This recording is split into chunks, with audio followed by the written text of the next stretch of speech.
কুমিল্লার মুরাদনগরে পরিবেশ রক্ষায় ব্যতিক্রমী উদ্যোগ নিয়েছে একদল তরুণ। নিজেদের অর্থায়ন ও স্বেচ্ছাশ্রমে সড়কের দুপাশে প্রায় 200টি চেরি ফুলের গাছ রোপণ করেছেন তারা। উপজেলার বখরাবাদ পান্নারপুল সড়কের পায়ব এলাকায় শনিবার সকাল থেকে পায়ব জাগ্রত তরুণ সমাজ সংগঠনের উদ্যোগে এই কর্মসূচি পালন করা হয়। উদ্যোক্তারা জানান, পরিবেশের ভারসাম্য রক্ষা, বায়ু দূষণ কমানো এবং সড়কের সৌন্দর্য বৃদ্ধির লক্ষ্যই এ উদ্যোগ নেওয়া হয়েছে। গাছ সংগ্রহ থেকে শুরু করে রোপণ পর্যন্ত সব কাজই তারা নিজেদের অর্থায়নে সম্পন্ন করেছেন।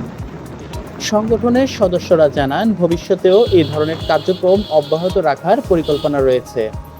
স্থানীয়দের মতে, তরুণদের এই উদ্যোগ শুধু পরিবেশ রক্ষায় নয়, সমাজে ইতিবাচক বার্তা পৌঁছে দিতেও গুরুত্বপূর্ণ ভূমিকা রাখবে।